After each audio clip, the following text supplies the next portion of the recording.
नमस्कार friends, welcome to our YouTube channel insights YP के वार्षने। आज हम बात करते हैं बजट 2025 के बारे में। 1 फरवरी 2025 को बजट की घोषणा के बाद में 12 लाख रुपए तक की इनकम पर टैक्स नहीं लगाने के बाद से 90% से अधिक टैक्स पेयर नई टैक्स रिजीम को अपना सकते हैं। फिलहाल यह डाटा 75% का है। सीबीडीटी के अनुसार आम टैक्स पेयर के लिए इनकम बताने की जो उपलब्ध प्रक्रिया है वह बहुत जटिल नहीं है। उन्होंने नई टैक्स रिजीम का हवाला भी दिया जिसमें टैक्स पेयर के लिए कंप्यूटेशन को इजी बनाया गया है। ऐसे में वह बिना किसी प्रोफेशनल की मदद से अपना आईटीआर खुद ही फाइल कर सकते हैं। इसमें पुरानी रिजीम की तरह कोई भी डिडक्शन या छूट नहीं है। 1 फरवरी 2025 को बजट में घोषणा करते हुए एफएफ ने कहा कि 12 लाख रुपए तक की आय वाले व्यक्तियों को कोई टैक्स नहीं देना होगा।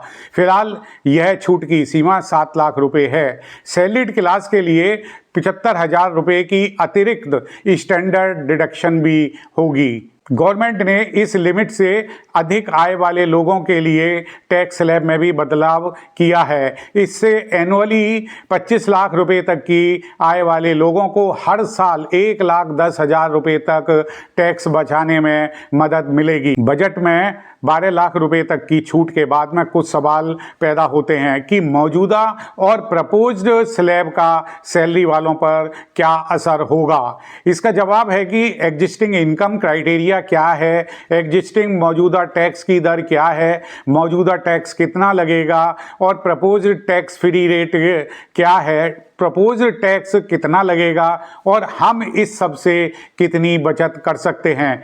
नए बजट के अनुसार यह सब कैलकुलेशन आपकी स्क्रीन पर दिया गया है। इससे आप कंपेयर कर सकते हैं कि हमें कितनी बचत हो सकती है। यहाँ पर एक बात तो ध्यान देने योग्य है कि भुगतान की जाने वाली वास्तविक टैक्स राशि में आपकी देनदारी पर 4% एक्स्ट्रा सेस भी जोड़ा जाएगा।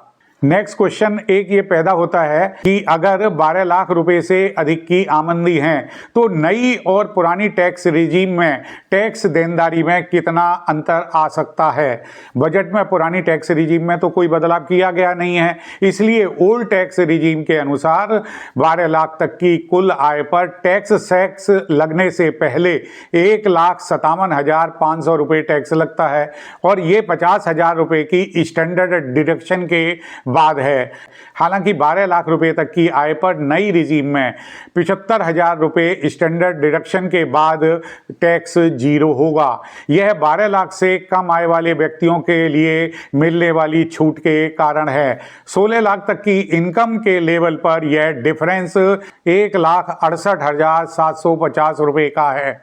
24 लाख रुपए तक की इनकम पर टैक्स डिफरेंस 2,36,250 रुपये तक बढ़ जाता है। नेक्स्ट सवाल पैदा होता है कि यदि सैलरीड क्लास की इनकम 12,75,000 की इसकी लिमिट से अधिक हो रही है तो टैक्सेबल इनकम को कम कैसे किया जाए। न्यू टैक्स रिजीम के अनुसार टैक्स पेयर के लिए बहुत कम टैक्स डिडक्शन या छूट के अल्टरनेटिव हैं। इसमें कर्मचारी एम्प्लॉय को 75,000 रुपए के स्टैंडर्ड डिडक्शन का लाभ उठा सकता है। यदि एम्प्लॉयर एम्प्लॉइज के एनपीएस अकाउंट में कंट्रीब्यूशन करता है तो बेसिक सैलरी प्लस डीए में 14% तक के कंट्रीब्यूशन पर डिडक्शन मिल सकता है। नेक्स्ट सवाल पैदा होता है, क्या मुझे न्यू होम लोन लेना चाहिए या एग्जिस्टिंग लोन को पहले पे करना चाहिए। इसका जवाब यह है कि सेल्फ ऑक्युपाइड प्रॉपर्टी या एसओपी यानी खुद की प्रॉपर्टी के लिए होम लोन पर डिडक्शन ओल्ड टैक्स रिजीम के तहत ही मिल सकता है। नई रिजीम में यह टैक्स नहीं है। यदि आप नई रिजीम में हैं तो एसओपी के लिए कर्ज पर ब्याज का डिडक्शन का लाभ भी नहीं मिलेगा। इसलिए घर खरीदने के लिए या इसके लिए कर्ज लेने के लिए जो आप डिसीजन लेते हैं तो उसको टैक्स लाभ के बेनिफिट के बजाय वास्तविक जरूरतों के आधार पर ही लोन लेना चाहिए। नेक्स्ट क्वेश्चन पैदा होता है, क्या मुझे दूसरा घर खरीदना चाहिए? क्या यह टैक्स के लिहाज से सही कदम होगा? ओल्ड टैक्स रिजीम में नया होम लोन टैक्स को कम करने में जरूर मदद पैदा करता है। हालांकि नई रिजीम में यह किसी तरीके का डिडक्शन का लाभ संभव ही नहीं है। इसलिए आपको दोनों रिजीम के बीच पहले कंपेयर करना होगा कि कौन सी रिजीम आपके लिए सबसे उपयुक्त है। आप घर के लिए यदि दूसरी प्रॉपर्टी लेते हैं तो टैक्स के लिहाज से यह न्यूट्रल है। इसका मतलब यह हुआ कि इससे आपका ना तो टैक्स ही बढ़ेगा ना घटेगा। ऐसा इसलिए है कि कानून दो घरों को स्वयं के लिए इस्तेमाल यानी सेल्फ अकोवाइड के रूप में मानने की परमिशन देता है। नेक्स्ट क्वेश्चन है, बजट 2025 में एम्प्लॉयड वेतनभोगी कर्मचारी यानी कि सैलरीड पर्सन्स के लिए और नया क्या क्या है। बजट में वेतनभोगी कर्मचारी यानी सैलरीड पर्सन के लिए और भी बहुत कुछ है।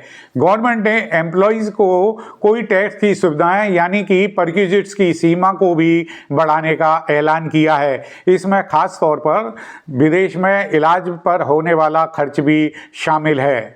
तो आइए सबसे पहले ये जानते हैं कि ये परक्विजिट्स होते क्या हैं। परक्विजिट्स का मतलब है कि नौकरी में मिलने वाली वे अतिरिक्त सुविधाएं होती हैं जो कि सैलरी के अलावा दी जाती हैं, जैसे कि यात्रा भत्ता हुआ, कार फैसिलिटी हुई आदि। कुछ परक्विजिट्स पर टैक्स लगता है तो कुछ को इससे छूट मिली होती है। यदि कोई परक्विजिट टैक्स फ्री नहीं है तो इसे सैलरी का पार्ट माना जाता है और फिर इस पर टैक्स लगाया जाता है। तो इस परक्विजिट से संबंधित इस संबंध में क्या अभी नियम हैं और इन बजट में इनमें क्या क्या बदला है। वर्तमान में अगर कर्मचारी की सैलरी 50,000 एनुअली सालाना से कम है तो कंपनी द्वारा दी जाने वाली अन्य सुविधाओं को टैक्सेबल परक्विजिट नहीं माना जाता है, जबकि नई बजट व्यवस्था के अनुसार टैक्स फ्री परक्विजिट्स के लिए 50,000 एनुअल वाली सीमा को हटाकर गवर्नमेंट एक नई सीमा तय करेगी। ये बाद में तय किया जाएगा।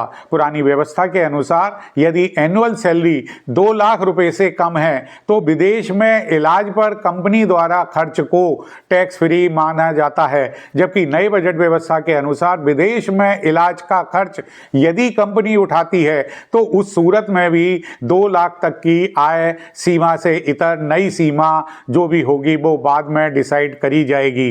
गवर्नमेंट इसका डिक्लेरेशन बाद में करेगी।